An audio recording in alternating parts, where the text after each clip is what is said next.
Et bah coucou les amis, alors voilà, ici je tenais à vous faire une dernière vidéo au sujet de notre aventure énergétique. Alors ici on a débuté ensemble un cycle de vidéos très intéressantes, n'est-ce pas? Si vous êtes encore là aujourd'hui au bout de la 5e, c'est que ça a dû vous intéresser, enfin pas la 5e, c'est la 6e, puisqu'on a vu ensemble à travers toute une série de vidéos comment l'énergie s'échange entre les gens et comment finalement on passe son temps à se voler l'énergie entre nous. Quand on n'est pas bien, quand on ne sait pas par quel bout s'y prendre, quand on est face à un problème, quand on n'a plus d'énergie, le réflexe numéro 1 va être d'aller le chercher chez autrui.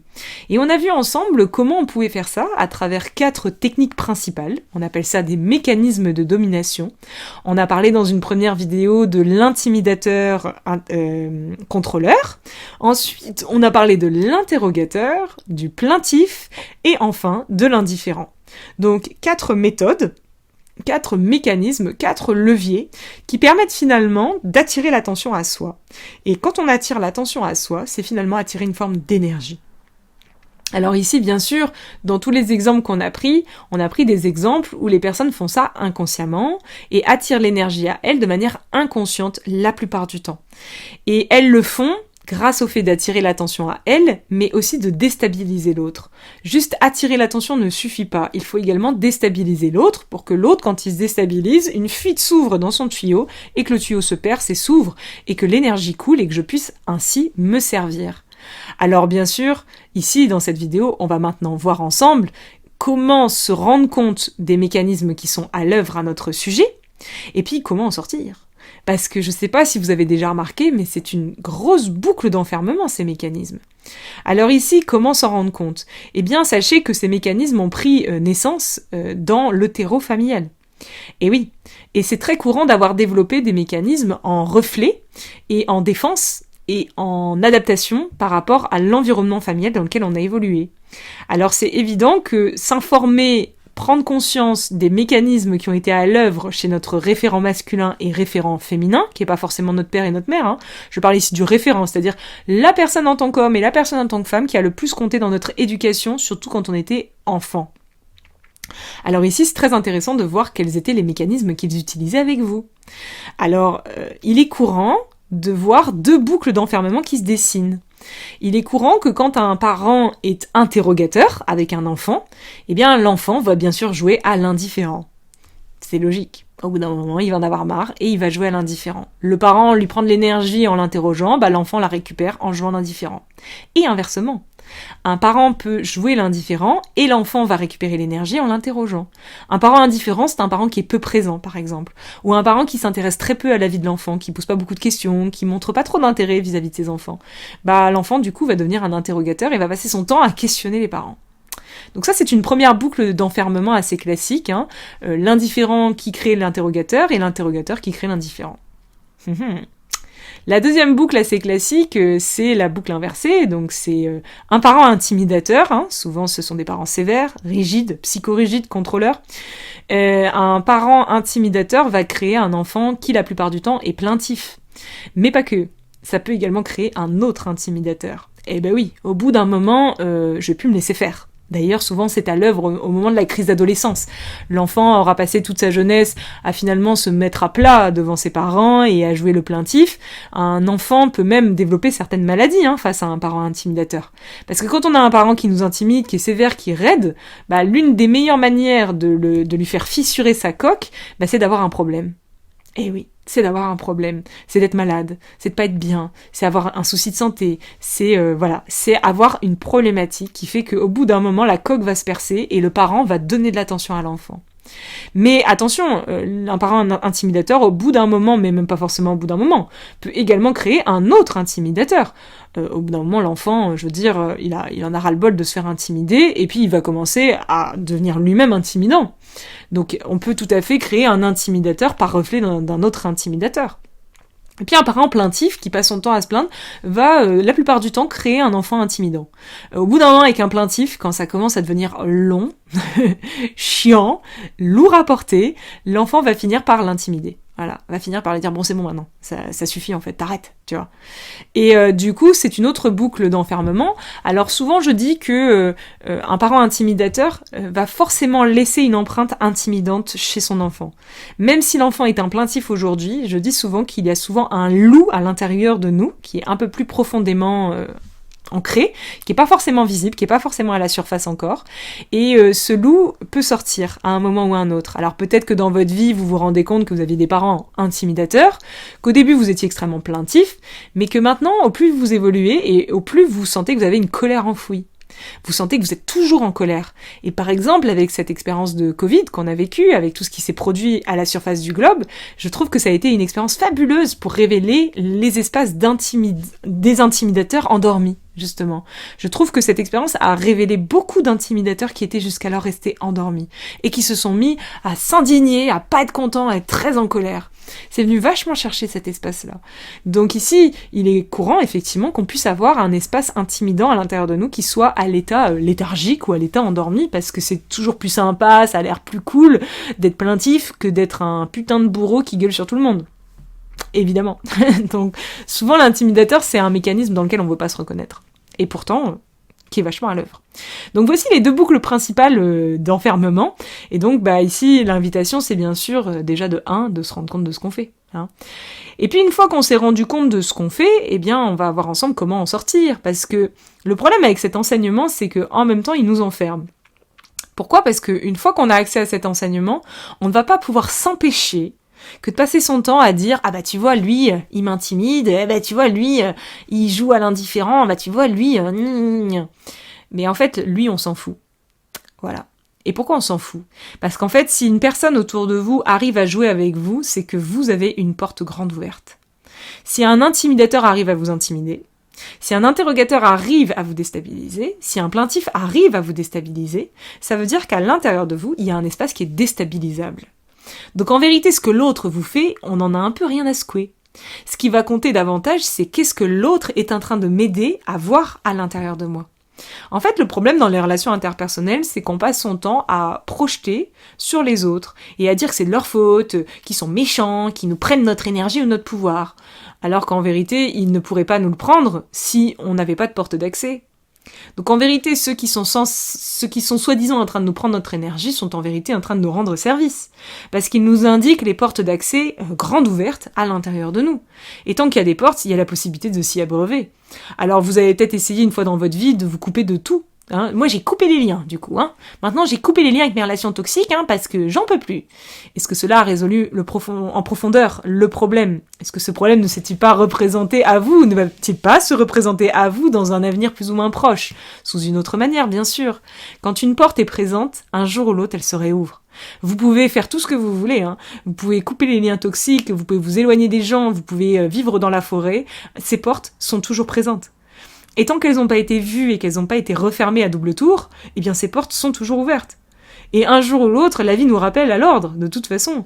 Alors le seul truc, c'est on se dit, bon oui, mais moi je grappille quelques minutes, ou je grappille quelques heures, ou je grappille quelques années, et puis comme ça je me sens mieux, et puis j'ai la sensation d'aller mieux. Mais est-ce que véritablement je vais mieux en profondeur ?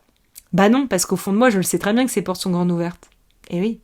Donc, si vous êtes une personne qui passe son temps à se dire « Oui, mais moi, je me sens pas bien parce qu'aujourd'hui, je suis allée dans le centre d'une ville et les énergies sont quand même basses. » Les énergies ne sont pas plus basses qu'ailleurs, je veux dire. Enfin, si, évidemment, les villes, c'est pas le plus vibrant.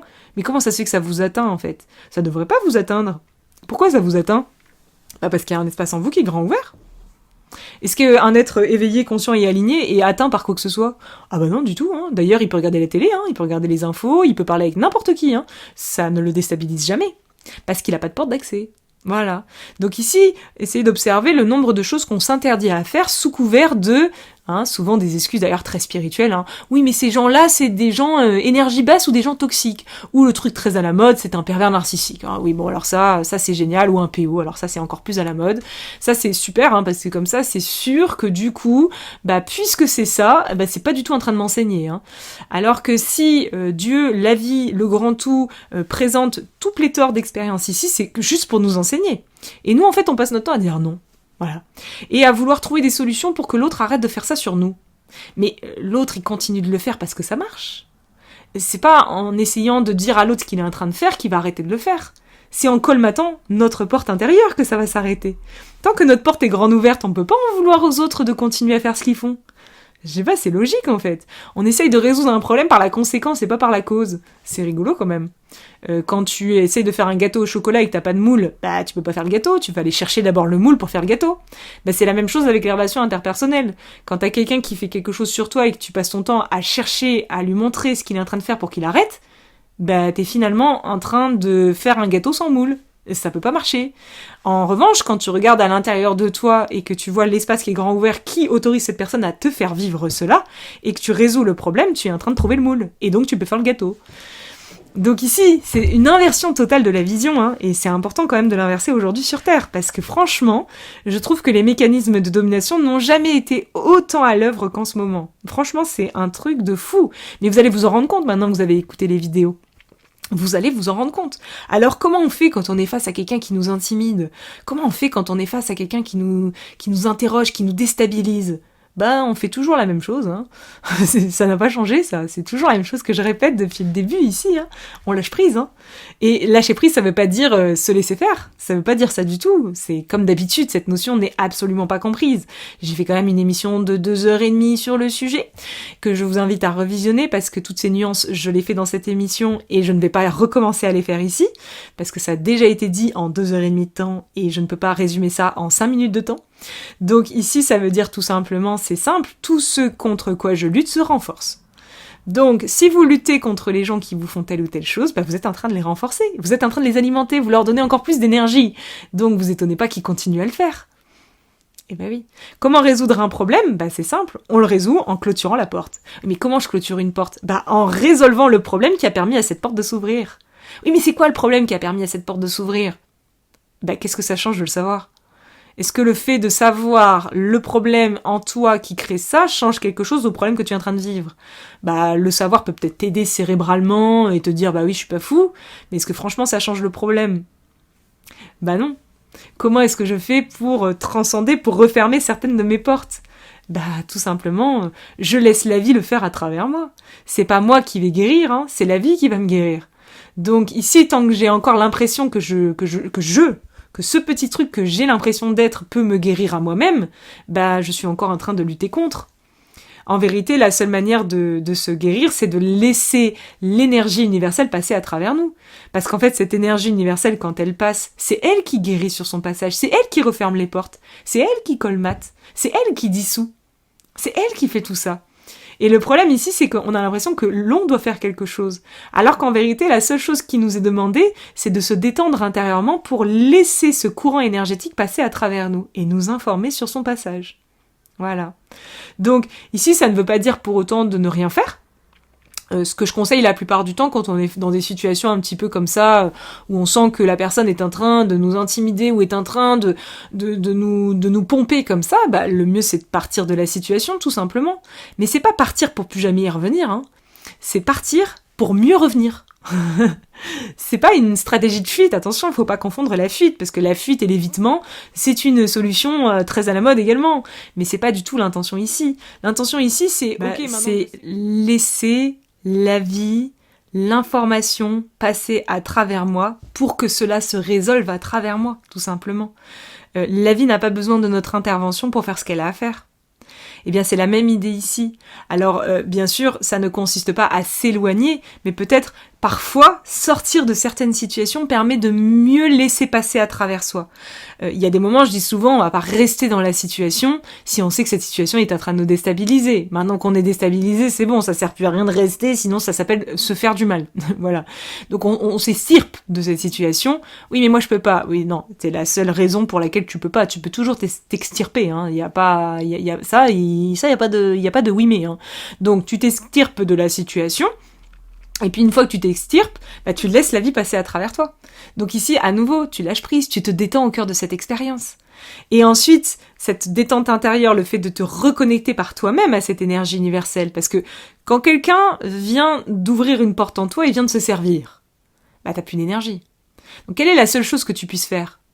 Bah, c'est te reconnecter à nouveau à l'énergie universelle, tout simplement. C'est la seule chose que je te conseille de faire. Parce que souvent, sur Terre, qu'est-ce qu'on va faire quand on n'a plus d'énergie? on va réagir à l'autre en fait. On va chercher à reprendre son énergie sur l'autre. Et ça, c'est ce que j'appelle une relation très très inconsciente. Et c'est beaucoup de gens qui font ça. Puisque tu m'as pris mon énergie, tiens, je te la reprends et je te fais ça en échange. Et en fait, tout ça, ça n'entretient que le chaos. Parce que tu me bouffes, du coup je te bouffe. Non, la sagesse c'est tu me bouffes, ok, oui, t'as réussi, oui, trop bien, tu viens de m'enseigner un truc. Bon, ça me plaît pas trop, mais n'empêche que tu viens de me montrer quelque chose quand même. Et moi du coup je me reconnecte à l'énergie universelle et je retourne jouer.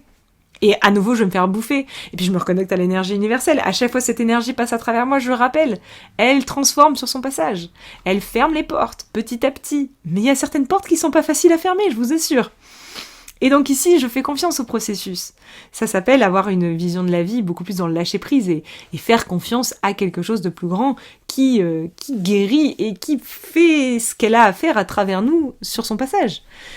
Et tout ça, ça s'apprend, c'est pas quelque chose qui est logique et spontané pour tout le monde.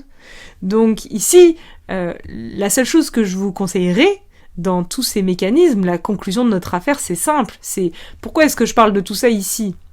C'est pour se rendre compte de ce qu'on fait, déjà, pour mettre en lumière ce que l'on fait de manière inconsciente, première chose. Et la deuxième chose, c'est apprendre à ne plus surenchérir.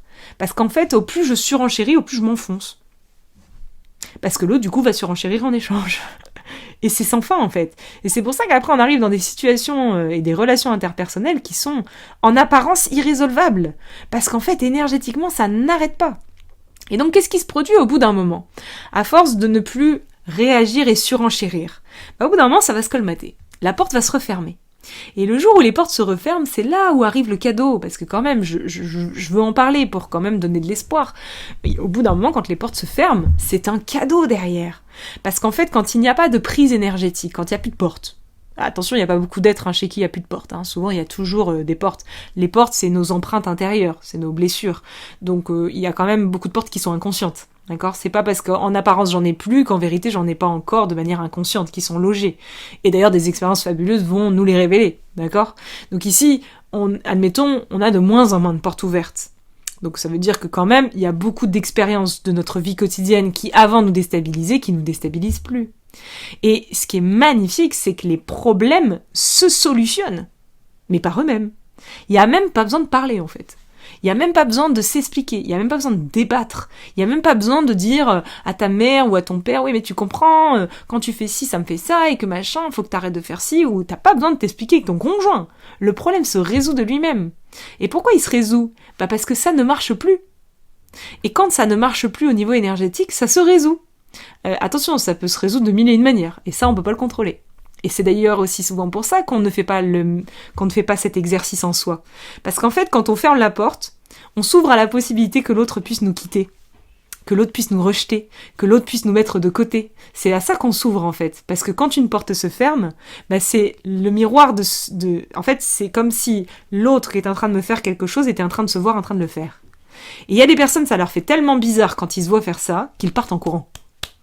Mais je tiens quand même à vous rassurer. La majorité des êtres ne partent pas en courant. Au contraire, la majorité des êtres ont une très belle prise de conscience à ce moment-là. Et même s'ils vont pas en parler, même s'ils vont pas forcément le dire comme on le dit ici, il n'empêche que ils arrêteront de faire ce qu'ils sont en train de faire. Voilà. Et ça va s'arrêter tout seul, sans lutte, sans explication, sans rien du tout. Et même chez des personnes qui n'en ont pas conscience. C'est ça qui est fou. Parce que l'énergie, c'est quelque chose qui nous dépasse, en fait. C'est quelque chose qu'on fait la plupart du temps de manière inconsciente. Donc, inconsciemment, ces personnes-là vont arrêter de jouer ce rôle, puisque ce rôle ne fonctionne plus. Tant que ça marche, ça continue. Voilà la seule chose qu'il faut retenir. Donc, je vous souhaite à tous bien du courage. Expérimentez et vous verrez. Ne vous coupez pas des autres. Les autres sont une semence et une graine d'évolution incroyable pour nous. Et amusez-vous bien dans ce festival, dans ce grand jeu fabuleux d'échange d'énergie. Je vous embrasse bien fort et si cette série de vidéos vous a plu, n'hésitez pas à la partager. Gros bisous à tous.